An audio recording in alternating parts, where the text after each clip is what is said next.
Hello everyone, welcome to Edutap. मेरा नाम है कुंदन कुमार और आप सभी का स्वागत है हमारी पीपीपी केस फाइल सीरीज के अंदर। पिछले कुछ सालों में देखा गया है कि पीपीपी के अंदर ना केस स्टडी टाइप क्वेश्चन ज्यादा आते हैं, खास करके इस तरह के क्वेश्चंस। अगर हम नवंबर 2025 की ही बात करें तो 20 से लेकर 25 क्वेश्चन जो है वो केस स्टडी टाइप थे। तो आप इस तरह के क्वेश्चंस को सॉल्व कर पाओ, इसीलिए हम आपके लिए ये सीरीज जो है वो लेकर आए हैं। इस सीरीज के अंदर हम सबसे पहले केस स्टडी को डिस्कस करते हैं, फिर उससे रिलेटेड जो क्वेश्चंस है उसको डिस्कस करते हैं। ठीक है। आज के टॉपिक को स्टार्ट करने से पहले मैं आपको यहाँ पर बता दूं कि आपको इस वीडियो के डिस्क्रिप्शन बॉक्स में ना हमारी कुछ ई बुक्स जो है वो मिल जाएंगी, जिससे आपको एग्जाम प्रिपरेशन में काफी ज्यादा हेल्प मिलेगी। पहली जो ई बुक है उसके अंदर आपको 135 प्लस इंपॉर्टेंट टॉपिक्स मिल जाएंगे। दूसरी जो ई बुक है उसके अंदर आपको प्रीवियस ईयर क्वेश्चंस मिल जाएंगे, जिससे आपको एग्जाम का पैटर्न जो है वो अच्छे तरीके से समझ आ जाएगा। तीसरी जो ई बुक है उसके अंदर आपको 1200 इंपॉर्टेंट एमसीक्यूज मिल जाएंगे प्रैक्टिस के लिए। तो ये ई बुक्स आपके लिए काफी ज्यादा हेल्पफुल जो है वो रहने वाली हैं। ये e books free of cost है, आपको कुछ इंपॉर्टेंट डिटेल्स देनी है और आपको ई बुक्स जो है वो मिल जाएंगी। अब बढ़ते हैं आज के टॉपिक की तरफ। तो सबसे पहले हम केस स्टडी को डिस्कस करते हैं, फिर इससे रिलेटेड क्वेश्चंस को डिस्कस करते हैं। ठीक है। तो देखो, एक एबीसी बैंक है जो कि एक large private sector domestic commercial bank है जो कि इंडिया के अंदर ऑपरेट करती है। इसकी इस बैंक की जो ब्रांचेस हैं वो इंडिया के अर्बन, सेमी अर्बन और रूरल एरियाज के अंदर ऑपरेट करती हैं। और ये जो बैंक है ये primarily retail banking, MSME financing और एग्रीकल्चर लैंडिंग के फील्ड में काम करती है। आरबीआई की प्रायोरिटी सेक्टर लैंडिंग गाइडलाइंस के अंडर इस बैंक को प्रायोरिटी सेक्टर लैंडिंग जो है वो करनी होती है और अपने क्रेडिट का यानी कि टोटल लोन्स एंड एडवांसेस का एक certain portion compulsory priority sector को जो है वो देना होता है। इस बैंक का जो एडजस्टेड नेट बैंक क्रेडिट है वो 10,000 करोड़ है और जो credit equivalent of balance sheet exposure है वो 12,000 करोड़ है। ठीक है। अब जल्दी से इससे रिलेटेड जो क्वेश्चंस है उसको डिस्कस कर लेते हैं। तो फर्स्ट क्वेश्चन देखो, ABC Bank Limited is a domestic commercial bank in India with ANBC is 10,000 crore or CEOBE is 12,000 crore. As per RBI priority sector lending norms, what is the total amount of bank is required to lend priority sector? ठीक है। तो अगर हम RBI की priority sector lending norms की बात करें तो इस बैंक को टोटल कितना पैसा जो है लोन्स एंड एडवांसेस की फॉर्म में प्रायोरिटी सेक्टर को जो है वो देना होगा। ठीक है। यानी कि कितनी यहां पर टोटल लैंडिंग जो है वो प्रायोरिटी सेक्टर्स को करनी होगी। ठीक है। तो देखो, जो टोटल प्रायोरिटी सेक्टर टारगेट है डोमेस्टिक कमर्शियल बैंक्स के लिए वो है 40% ऑफ एएनबीसी और CEOB which ever is higher. यानी कि बैंक का एएनबीसी और सीईओबी इसमें से जो भी हायर होगा उसका 40% जो है वो लैंड करना होगा। ठीक है। तो यहां पर देखो, हायर कौन सा है? हायर है सीईओबी जो कि है 12,000 करोड़। ठीक है। तो 12,000 करोड़ का 40% बैंक को लैंड करना होगा प्रायोरिटी सेक्टर्स को। ठीक है। तो अगर हम 12,000 करोड़ का 40% निकालें तो ये होता है आपका 4800 करोड़। ठीक है। यानी कि इस बैंक को ना टोटल 4800 करोड़ रुपीस जो है वो लैंड करना होगा प्रायोरिटी सेक्टर्स को, प्रायोरिटी सेक्टर लैंडिंग के अंडर। तो इस क्वेश्चन का जो करेक्ट आंसर रहेगा वो ऑप्शन बी रहेगा। ठीक है।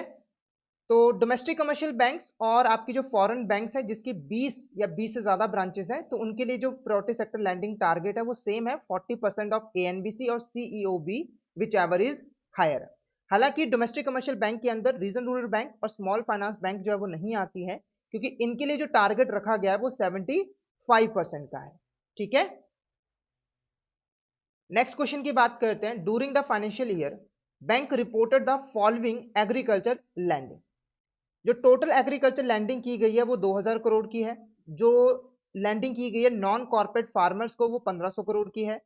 और जो स्मॉल मार्जिनल फार्मर्स को लैंडिंग की गई है वो 1300 करोड़ की है। तो आपको बताना है कि प्रायोरिटी सेक्टर लैंडिंग नॉर्म्स के अकॉर्डिंग इसमें से कौन से स्टेटमेंट जो है वो करेक्ट है। तो सबसे पहले देखो, आपकी जो एबीसी बैंक है वो डोमेस्टिक कमर्शियल बैंक है जो कि इंडिया के अंदर ऑपरेट करती है। ठीक है। तो एग्रीकल्चर का जो टारगेट है वो है 18%।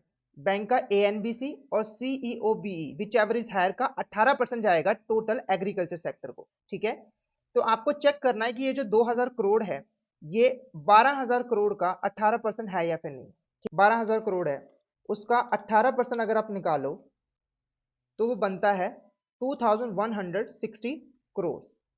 यानी कि इस बैंक को टोटल एग्रीकल्चर सेक्टर को 2160 करोड़ जो है वो लैंड करना था प्रायोरिटी सेक्टर लैंडिंग नॉर्म्स के अकॉर्डिंग, पर उसने सिर्फ 2000 करोड़ ही यहाँ पर लैंड किए हैं। यानी कि टोटल एग्रीकल्चर लैंडिंग का जो टारगेट है वो पूरा नहीं हो पाया है। ठीक है, उसके बाद ये जो टोटल एग्रीकल्चर लैंडिंग है ना 18%, इसमें से 14% बैंक को कंपल्सरी नॉन कॉर्पोरेट फार्मर्स को करना होता है। तो हम देखते हैं कि ये टारगेट पूरा हुआ या फिर नहीं। तो अगर आप यहां पर 12,000 करोड़ का 14% निकालो तो वो होता है आपका 1,680 करोड़। ठीक है, यानी कि नॉन कॉर्पोरेट फार्मर्स को लैंडिंग करनी थी 1,680 करोड़ की, पर यहां पर लैंडिंग की गई है सिर्फ 1,500 करोड़ की। यानी कि ये भी टारगेट जो है वो पूरा नहीं हुआ। उसके बाद ये जो 14% नॉन कॉर्पोरेट फार्मर्स को लैंडिंग करनी है ना, उसमें से भी जो 10% है वो स्मॉल मार्जिनल फार्मर्स को करनी है। तो हम देखते हैं कि ये टारगेट पूरा हुआ या फिर नहीं। तो अगर आप 12,000 करोड़ का 10% निकालो तो ये होता है 1200 crore.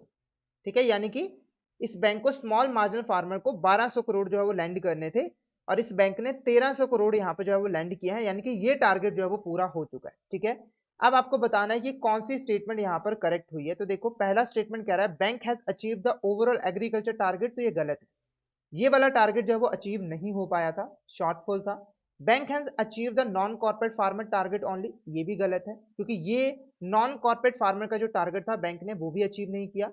Bank has achieved only small marginal farmer target only, ये यहाँ पर बिल्कुल करेक्ट है, क्योंकि स्मॉल मार्जिनल फार्मर्स को जो लैंडिंग करनी थी उसका जो टारगेट था वो बैंक ने यहाँ पर अचीव जो है वो कर लिया था। 1200 की लैंडिंग करनी थी, 1300 करोड़ की लैंडिंग यहाँ पर बैंक ने कर दी है। उसके बाद bank has shortfall in agriculture lending, तो ये भी स्टेटमेंट आपकी यहाँ पर बिल्कुल करेक्ट है कि एग्रीकल्चर लैंडिंग के अंदर बैंक का शॉर्टफॉल जो है वो रहा है। ठीक है, तो यहाँ पर हम कहेंगे कि कौन कौन से स्टेटमेंट यहाँ पर करेक्ट है। एक तो सी करेक्ट है और यहाँ पर डी भी करेक्ट है। उसके बाद नेक्स्ट क्वेश्चन की तरफ बढ़ते हैं। As per RBI norms ABC bank is required to land 12% of ANBC और CEOB which ever is higher to weaker section. The bank has extended loan to following categories: distressed farmers indebted to non-institutional lenders, scheduled caste and scheduled tribes, self-help groups, joint liability groups, large corporate borrowers। तो आपको बताना है कि इसमें से कौन सा ऐसा लोन है जो कि वीकर सेक्शन की कैटेगरी में नहीं आएगा। ठीक है, तो देखो एक चीज मैं बता दूं आपको, वीकर सेक्शन को 12% लैंडिंग करनी होती है प्रायोरिटी सेक्टर लैंडिंग नॉर्म्स के अकॉर्डिंग। ठीक है, तो वीकर सेक्शन के अंदर ना कुछ चुनिंदा लोग हैं, जैसे कि वीकर सेक्शन के अंदर आपके स्मॉल मार्जिनल फार्मर्स आ जाते हैं, artisans, village, cottage industries, individual credit limit 2 lakh से एक्सीड नहीं होनी चाहिए, वो आ जाते हैं। उसके बाद अगर यहाँ पर कोई गवर्नमेंट स्पॉन्सर्ड स्कीम है जैसे कि NRLM, NULM, self employment scheme, उसके अंदर कोई बेनिफिशियरी है तो वो भी वीकर सेक्शन के अंदर जो है वो आ जाता है। या फिर schedule caste and schedule tribes, वो भी वीकर सेक्शन के अंदर आते हैं। उसके बाद अगर कोई बेनिफिशियरी है differential rate of interest scheme का तो वो भी आते हैं।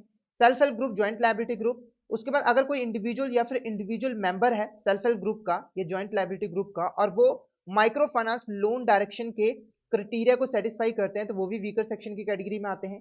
इंडिविजुअल वुमेन बेनिफिशियरीज जिनको अप टू 2 लाख रुपीज का यहाँ पर लोन जो है वो मिलता है, वो भी वीकर सेक्शन के अंदर आते हैं। हालांकि अर्बन कोऑपरेटिव बैंक्स के ऊपर ये 2 लाख की जो लिमिट है वो एप्लीकेबल नहीं होती है। उसके बाद डिस्ट्रेस फार्मर्स जिन्होंने नॉन इंस्टीट्यूशनल लेंडर से लोन लिया हुआ है, ठीक है, तो उसको अगर हम लोन को रिपे करने के लिए लोन देते हैं तो वीकर सेक्शन के अंदर लैंडिंग मानी जाती है। उसके बाद अगर कोई डिस्ट्रेस पर्सन है अदर देन फार्मर और उसने मैक्सिमम 1 लाख रुपए तक का लोन जो है वो लिया है अपने लोन को रिपे करने के लिए, तो वो भी वीकर सेक्शन के अंदर आते हैं। उसके बाद पर्सन विद डिसेबिलिटीज, ट्रांसजेंडर और आपकी माइनॉरिटीज कम्युनिटीज जिसको government of India time to time notify करती रहती है, तो ये सारे वीकर सेक्शन के अंदर आते हैं। तो यहाँ पर देखो, distress farmers, schedule caste and schedule tribe, self help group, joint liability group, और ये सारे आपके वीकर सेक्शन के अंदर आते हैं। तो यहाँ पर ये इन सेक्टर्स को जो लोन दिए गए हैं, इन लोगों को जो लोन दिए गए हैं, ये यहाँ पर वीकर सेक्शंस के अंदर आएंगे, पर ये जो लार्ज कॉर्पोरेट बॉर्वर को लोन दिया गया है ये नहीं आएगा। तो इस क्वेश्चन का जो करेक्ट आंसर रहेगा वो ऑप्शन सी रहेगा। इस क्वेश्चन का जो करेक्ट आंसर रहेगा वो ऑप्शन सी रहेगा। ठीक है, ये इकलौता लोन है जो कि वीकर सेक्शन की कैटेगरी में नहीं आएगा। नेक्स्ट क्वेश्चन देखो, एबीसी बैंक के पास ना वेरियस टाइप के लोन प्रपोजल जो है वो आए हैं, ठीक है। तो बैंक ये असेस करना चाहती है कि इसमें से कौन कौन से लोन प्रपोजल जो है वो प्रायोरिटी सेक्टर लैंडिंग के अंदर जो है वो आएंगे, ठीक है। तो आपको बताना है कि कौन कौन सी स्टेटमेंट्स यहाँ पर करेक्ट है regarding the priority sector lending. Loans up to 10 lakh per borrower for personal use of renewable energy system qualify under priority sector, बिल्कुल करेक्ट है। अगर कोई पर्सनली कोई रिन्यूएबल एनर्जी सिस्टम स्टैब्लिश करना चाहता है, जैसे कि सोलर पैनल जो है वो लगाना चाहता है, तो उस बोरोवर को 10 लाख रुपए तक का लोन मिल सकता है प्रायोरिटी सेक्टर लैंडिंग में। उसके बाद loans up to 25 lakh for educational and vocational courses qualify under the priority sector, ये भी बिल्कुल करेक्ट है कि प्रायोरिटी सेक्टर लैंडिंग के अंदर ना आपको 25 लाख रुपीस तक का एजुकेशन लोन जो है वो मिल जाता है, ठीक है। उसके बाद housing loans to a bank own employees do not qualifies as priority sector lending, बिल्कुल करेक्ट है। अगर एक बैंक अपने ही एम्प्लॉय को हाउसिंग लोन देता है तो वो प्रायोरिटी सेक्टर लैंडिंग के अंदर नहीं आता है। तो ये तीनों की तीनों स्टेटमेंट्स यहाँ पर बिल्कुल जो है वो करेक्ट है। तो ऑप्शन डी यहाँ पर करेक्ट आंसर जो है वो रहेगा। नेक्स्ट क्वेश्चन की बात करते हैं। ABC bank limited domestic commercial bank is assessing whether it has met its priority sector lending target for the financial year as per RBI guidance. How is the PSL shortfall calculated? ठीक है, तो ABC bank limited जानना चाहती है कि इस financial year का जो प्रायोरिटी सेक्टर लैंडिंग टारगेट था बैंक ने उसे अचीव किया है या फिर नहीं किया है, ठीक है। तो आरबीआई की गाइडलाइंस के अकॉर्डिंग इसको कैसे यहाँ पर डिटरमाइन किया जाता है। ऑप्शन ए कह रहा है कि पीएसएल टारगेट को आपने जो लास्ट क्वार्टर में लैंडिंग किया उसके साथ कंपेयर करो, ठीक है, और उससे आपको पता चल जाएगा, ठीक है। जैसे अगर पीएसएल टारगेट था 40 करोड़ और लास्ट क्वार्टर में आपने लैंडिंग की है सिर्फ 20 करोड़ की, तो ये शॉर्टफॉल है। या फिर आप पीएसएल टारगेट को हाईएस्ट क्वार्टर की लैंडिंग के साथ जो है वो मैच करोगे, कंपेयर करोगे, यानी कि मान लो चारों क्वार्टर में से सेकंड क्वार्टर के अंदर आपने सबसे ज्यादा प्रायोरिटी सेक्टर लैंडिंग की है, तो आप उस क्वार्टर की लैंडिंग को टारगेट के साथ मैच करोगे। या फिर जो आरबीआई है वो यहाँ पर हर क्वार्टर का जो आपका शॉर्टफॉल है और एक्सेस है लैंडिंग के अंदर उसको यहाँ पर कैलकुलेट करेगा, फिर उन चारों क्वार्टर का एक सिंपल एवरेज जो है वो कैलकुलेट करेगा और उससे पता चलेगा कि आपने एक्सेस में लैंडिंग की है या फिर लैंडिंग में शॉर्टफॉल रहा है। तो ऑप्शन सी आपका करेक्ट आंसर रहेगा, ठीक है। तो आरबीआई क्या करेगा, देखेगा आपके चारों क्वार्टर्स को, quarter one, quarter two, quarter three, quarter four, ठीक है, और फिर निकालेगा कि क्वार्टर वन में कितना शॉर्टफॉल और एक्सेस है। मान के चलो क्वार्टर वन में जो शॉर्टफॉल था वो यहाँ पर 400 करोड़ का था, क्वार्टर टू में एक्सेस था 200 करोड़ का, ठीक है, क्वार्टर थ्री में फिर से शॉर्टफॉल हो गया 200 करोड़ का, और क्वार्टर फोर में एक्सेस था 400 करोड़ का, ठीक है। तो अब क्या होगा, इन चारों क्वार्टर का जो एक्सेस और शॉर्टफॉल है ना, इसका यहाँ पर एक सिंपल एवरेज कैलकुलेट किया जाएगा और वो जो सिंपल एवरेज होगा वो पूरे साल का शॉर्टफॉल और एक्सेस जो है वो रहेगा, ठीक है। ओके, जैसे अगर आपने एवरेज निकाला, मान लो इसका एवरेज निकाल लेते हैं हम, तो ये 400 करोड़ पहले आपकी शॉर्टेज है, ठीक है। उसके पहले शॉर्टेज वाले आप ऐड कर लीजिए, ठीक है। तो शॉर्टेज वाले आपके कितने हैं, दो हैं, 600 करोड़ के, ठीक है। और एक्सेस वाले भी आपके यहाँ पे 600 करोड़ है। तो पूरे साल का जो आपका एक्सेस और शॉर्टफॉल होगा वो आपका क्या होगा, यहाँ पर जीरो होगा। क्या होगा आपका यहाँ पर, जीरो होगा, ठीक है, क्योंकि आपका ना तो शॉर्टफॉल रहा है ना ही आपका एक्सेस रहा है, अगर हम पूरे साल की यहाँ पर बात जो है वो करें तो। ओके, तो ऑप्शन सी आपका यहाँ पर करेक्ट आंसर जो है वो रहेगा। अब एक्शन क्या होता है अगर मान के चलो शॉर्टफॉल रह जाता है, जैसे कि अगर बैंक यहाँ पर प्रॉपर तरीके से लेंड नहीं कर पाता है प्रायोरिटी सेक्टर को, शॉर्टफॉल हो जाता है, तो क्या होता है, तो देखो जो भी शॉर्टफॉल होता है, जैसे मान के चलिए एबीसी बैंक का जो शॉर्टफॉल है वो 400 करोड़ का है, तो ये जो 400 करोड़ रुपए है ना, ये बैंक को वेरियस फंड्स में जो है वो डिपॉजिट करवाना होगा, ठीक है। ये जो फंड्स हैं वो वेरियस इंस्टीट्यूशन जो है वो मेंटेन करती हैं, जैसे कि RIDF जिसको नबार्ड ऑपरेट करता है, NHB जिसको नेशनल हाउसिंग बैंक ऑपरेट करता है, सिडबी है ना, या फिर मुद्रा लिमिटेड, इनके द्वारा मेंटेन किए गए फंड्स के अंदर जो है वो डिपॉजिट करवाना होता है। तो यहाँ पर आज का जो हमारा टॉपिक है वो कंप्लीट होता है। आई होप आज का टॉपिक आपको अच्छे तरीके से क्लियर जो है वो हो गया होगा।